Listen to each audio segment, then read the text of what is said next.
श्री अक्षर पुरुषोत्तम महाराज की जय। मुक्त अक्षर पुरुषोत्तम महाराज की जय।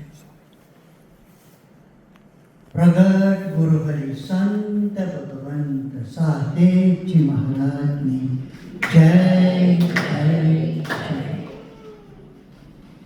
आप सर्वने धन्यवाद। मारा सूचनનો સ્વીકાર કરીને બેન દીકરીઓ અને ભાઈઓના વિભાગમાંથી એક જણે અહીંયા આવીને સંતો તો વાતો કરે જ છે અને તમને જે અદ્ભુત સાધુઓ સાહિત્યદાએ અહીંયા આપ્યા છે, સાધુ વીરદાસજી, સાધુ ઘનશ્યામદાસજી, તેમના સાનિધ્યમાં ગુરુ હરિ સાહેબ દાદાએ પોતે કહ્યું છે કે તમે મંદિરમાં આવીને ભગવાનની આગળ તમારી કાયા ગોઠવી દો, શરીર ગોઠવી દો. કંઈ સાંભળો ના સાંભળો, કંઈ સમજાય કંઈ ના સમજાય, પણ ભગવાનની સાનિધ્યમાં એની છત્ર છાયામાં છે તો એના જે પોઝિટિવ વાઇબ્રેશન છે એ તમને કોઈ ને કોઈ રીતે તમારી પોઝિટિવિટી વધતી જાય એના માટે મદદરૂપ થશે. તમને જાણીને આશ્ચર્ય થશે, અમારા સંતોની સભામાં પણ સાહેબ એમ કહે છે કે તમે રાતની જે વચનામૃત ને સ્વામીની વાતો વંચાય રાતની સભામાં શાળામાંથી થતા પહેલા તમે ખાલી અહીં આવીને બેસો, ભલે જોકું આવી જાય, કારણ કે આખો દિવસ ફેક્ટરીમાં અને બીજે બધે કર્મયોગમાં કામ કરીને આવ્યા હોય અને નિરાતનો રોટલો ખાય એટલે બીજું સ્ટેજ છે આહાર અને પછી બીજું સ્ટેજ છે નિંદ્રા. એ સ્વાભાવિક છે, એને સંબંધ છે. એટલે ઊંઘ આવી જાય તો ભલે આવીને અહીંયા ઊંઘી જજો, પણ ભગવાન પાસે ઊંઘી છે. ભગવાન મારી સાથે છે, એમાંથી ભાવ થાય છે હું ભગવાનનો છું, અને એમાંથી પ્રાપ્તિ થાય છે ભગવાન મારા છે. ક્રમિક વિકાસ છે, આત્મિક વિકાસ આ રીતે થાય છે. અને દેવ મંદિરમાં દર્શને જઈને ભગવાન આગળ આવી આવા ભાવથી હાજરી પુરાવી એ ક્રમે ક્રમે ક્રમે ક્રમે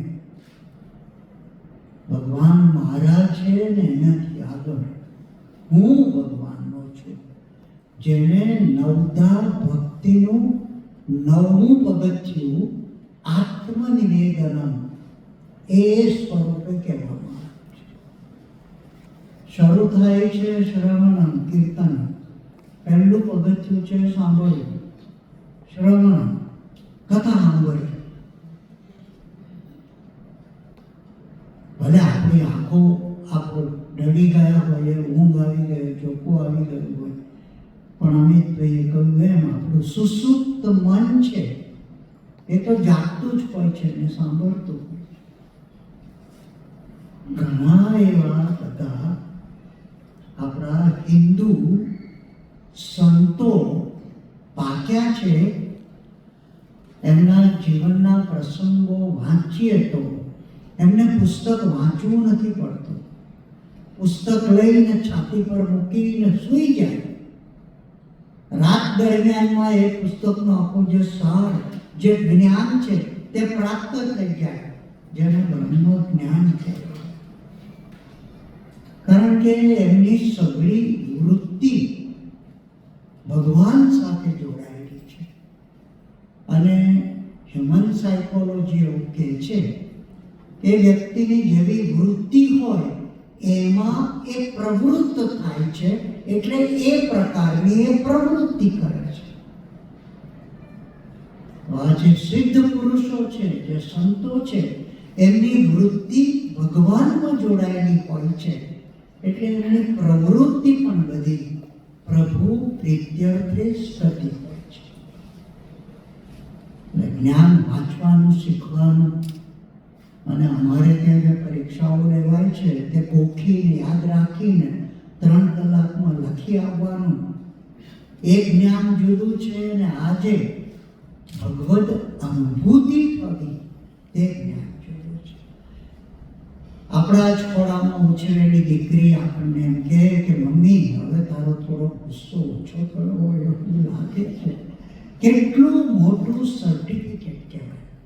કુટુંબ જીવનમાં, પરિવાર જીવનમાં, પતિ પત્ની અને સંતાનો સાથેની આપણી જિંદગી જે જીવાય છે, જેનો પ્રત્યક્ષ રીતે આપણા પરિવારના સભ્યો જ અનુભવ કરે છે કે મંદિરે જવાથી મમ્મીના સ્વભાવમાં આટલું પરિવર્તન આવ્યું. એ મંદિર જવાનો ફાયદો થયો. લૌકિક ફાયદા તો થાય છે. ભગવાન આપણા મનના સઘળા મનોરથો પૂર્ણ કરે છે. મૂર્તિ પ્રતિષ્ઠા થઈ ત્યારે ગુરુહરિ સાથે દાદાએ પણ આશીર્વાદ આપ્યા છે કે અહીંયા આવીને ઠાકોરજી પાસે પ્રાર્થના કરજો, તમારા સઘળા સંકલ્પો પૂરા થશે. આજે મહંત સ્વામી મહારાજનો એક વિડીયો જોતો હતો. ભગતજી મહારાજનું પ્રાગટ્ય સ્થાન અને સમાધિ સ્થાન મહુવામાં છે.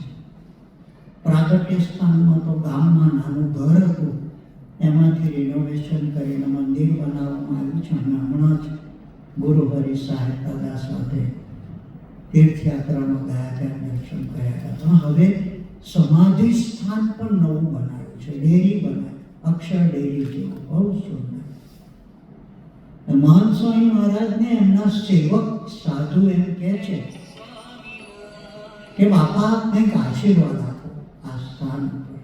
બધું બતાવ્યું એમને, નકશાથી માંડીને આ મૂળ જગ્યા એની એ રાખી, આજુબાજુની જગ્યા આપણે ખરીદી, ઠાકોરજીના આશીર્વાદથી મળી આ બધો વિકાસ થયો ને આટલું સરસ થયું છે. અને બધે મહંત સ્વામી મહારાજના પગલાં કર્યા.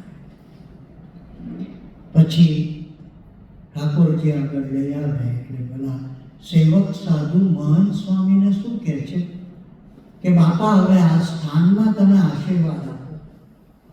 ત્યારે મહંત સ્વામી એમ કહે છે કે અહીંયા જે કોઈ આવે અને જે મનોરથ કરે તે પ્રભુ પૂરા કરે.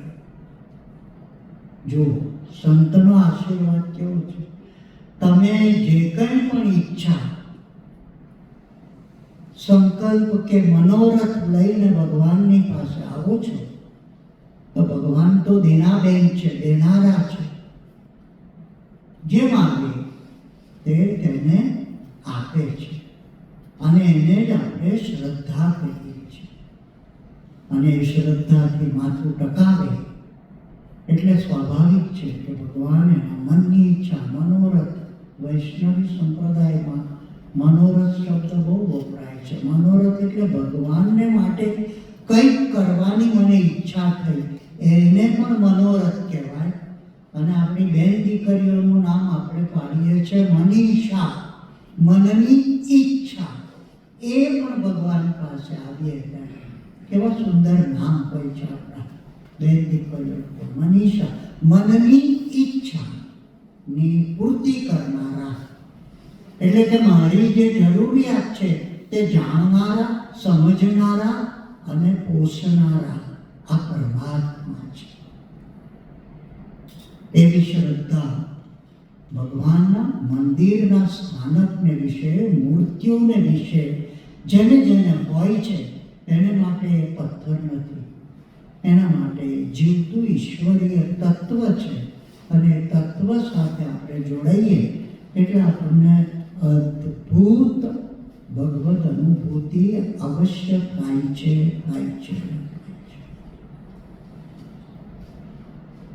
એટલે ભાઈએ કહ્યું કે આપણને એક સ્થાવર શાસ્ત્રોક્ત વાત કરીએ કે જંગમ તીર્થ અને સ્થાવર તીર્થ.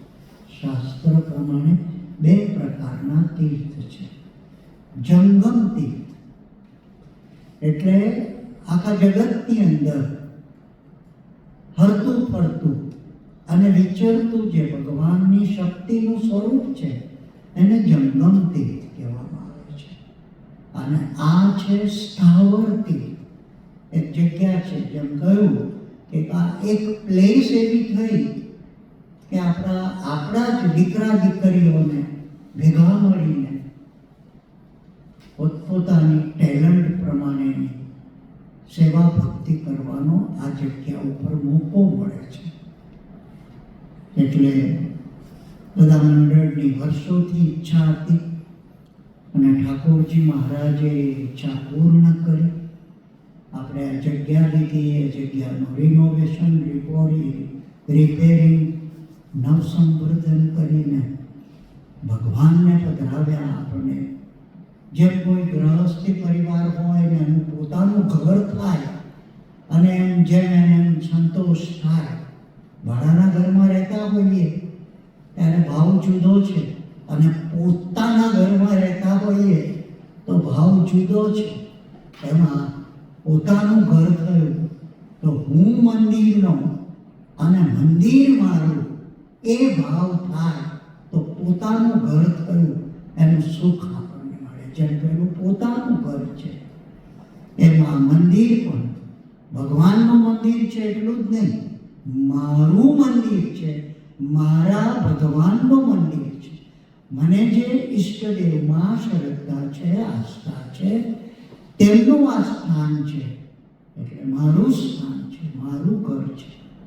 ગુરુ હરિ સાહેબ દાદા એમ કહે છે કે જેને મંદિર પોતાનું ઘર મનાયું તેનો ઘર સંસાર છૂટી ગયો, એટલે કે દિવ્ય થઈ ગયો. કોઈ સાધુ સંન્યાસી થવાનું નથી, પણ જેવું પોતાપણાનો ભાવ, પોતાની ધન મિલકત સંપત્તિ અને સગાવાળાને વિશે જેમ પોતાપણાનો ભાવ છે, એવો પોતાપણાનો ભાવ ભગવાનને વિશે, ભગવાનના સ્થાનકને વિશે અને એ સ્થાનકમાં આવતા શ્રદ્ધાળુ ભક્તોને વિશે જ્યારે આપણને થાય ત્યારે આપણી બારાખડીનો કક્કો પૂરો થયો. અને વાત ગુણાતીતાનંદ સ્વામીએ બહુ સરસ રીતે સમજાવી છે કે જેવું દેહ અને દેહના સગા સંબંધીને વિશે તમને આત્મબુદ્ધિને પ્રીતિ છે રે, અને સ્વાભાવિક છે ને આપણે કરવી છે. ના હોય તો પાક્કી કરવી છે, કારણ કે એ જ ભગવાને આપણને આપે જે છે એ આ જ સેમ્પલ છે, અને એ જ તમારે ચાલવાનો છે, મનાવવાનો છે.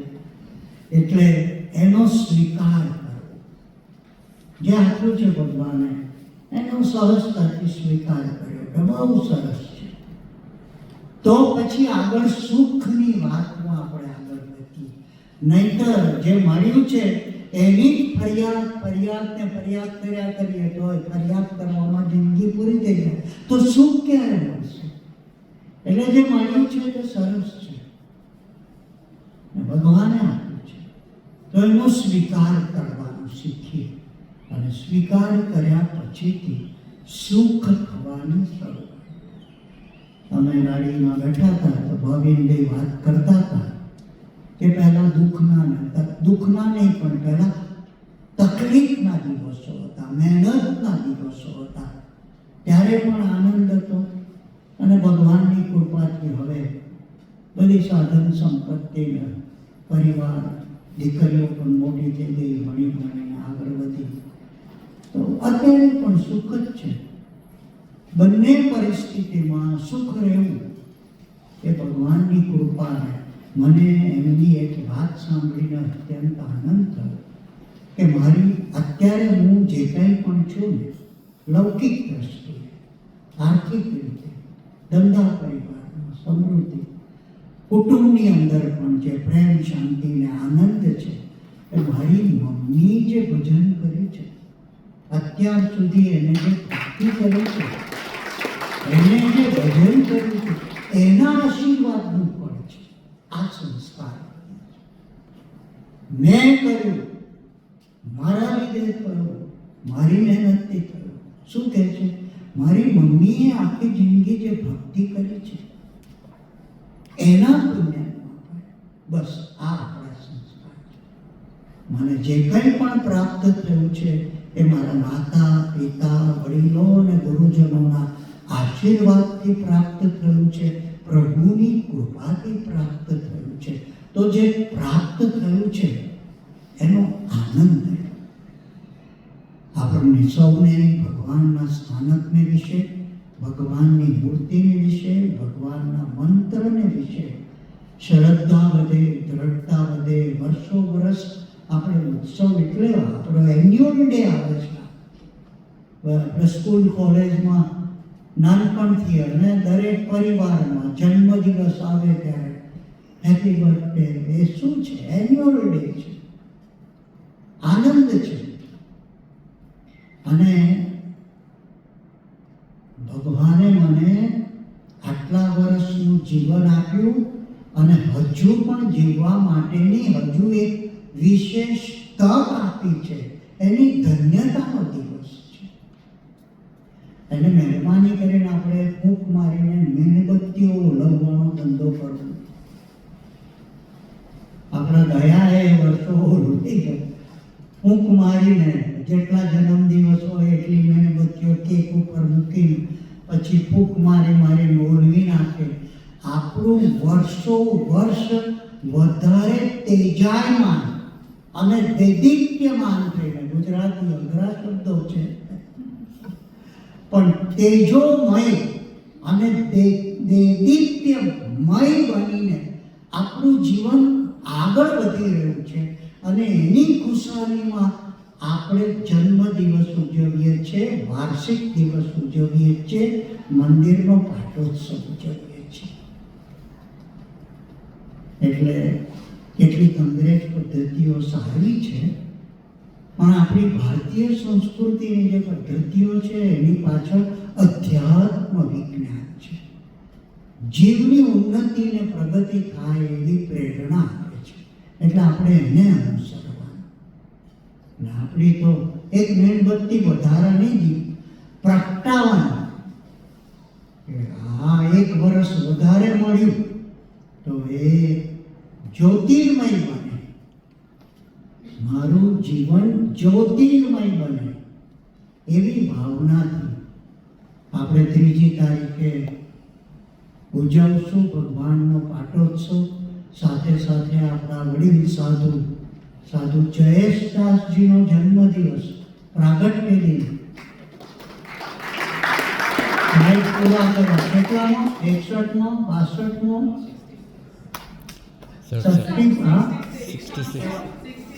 66 મારા બાપ. ખુશાલી, આનંદનો દિવસ. છેલ્લા મારી નોંધ પ્રમાણે તો છેલ્લા 30-35 વર્ષથી અમેરિકા ખાતે આપેલો આ સાધુ છે સાહેબદાદાએ. ઓફિશિયલી પોકોનોમાં આપણે 93માં આપણે મંદિરની શરૂઆત કરી. 10 વર્ષ પોકોનો રહ્યા અને 20 વર્ષ એલેન્ટાઉનમાં પણ ઉજવ્યા આપણે. છેલ્લા 30-35 અને એ પહેલાં સાહેબદાદા જ્યારે અમેરિકાની ધર્મયાત્રામાં આવતા ત્યારે આ સાધુને ભેગો લઈ આવતા. એટલે મને મુનાતીતાનંદ સ્વામીની વાત યાદ આવે કે અમે આ લોક જોવા આવ્યા છે. તો કેમ આવ્યા છો? તો કે અમારા સાધુને અમારે અહીંયા રાખવા છે. તો સારો રહેશે કે બગડી જશે એ જોવા માટે. એટલે સાહેબ ઈસ્ટ ને વેસ્ટ, નોર્થ ને સાઉથ આખું અમેરિકા ફર્યા છે. મને કહ્યું આ પ્રદેશ સારો છે અને સાધુને અહીંયા રાખવા જેવા છે. જયેશભાઈને તો પણ રાખ્યા, પણ આ 2 સાધુઓ તમને અહીંયા લોસ એન્જલસ ખાતે પણ આપ્યા. એ સાહેબદાદાની આપણી ઉપર અતિશય કૃપાને મહેરબાની છે. ને એવા સંતોના પગલાંથી તીર્થનું તીર્થત્વ વધતું છે. આસ્થાવર તીર્થ છે, એની ચેતના જીવંત રહે એટલે સંતોના પગલાં થાય છે અને એનું તીર્થત્વ વધતું રહે છે. તો એવું તીર્થસ્થાન જયમીનભાઈએ આપણને બહુ સુંદર સમજદારી આપી કે એવું આ તીર્થસ્થાન છે, સ્થાવર તીર્થ છે. પણ સ્થાવર તીર્થના માધ્યમ દ્વારા આપણે જંગમથી એવા આપણા ગુરુ સાહેબ દાદા સાથે જોડાયેલા રહીએ એવું આપણને બળ, પ્રેરણા અને માર્ગદર્શન આ સ્થળમાંથી મળે છે. તો આપણી આસ્થા, શ્રદ્ધા અને ભક્તિ વધે અને આપણા સૌનું જીવન ઉર્ધ્વગામી બને તેવી શ્રી ઠાકોરજી ચરણે, શ્રી ગુરુ ચરણે મંગલ પ્રાર્થના. જય શ્રી સ્વામી.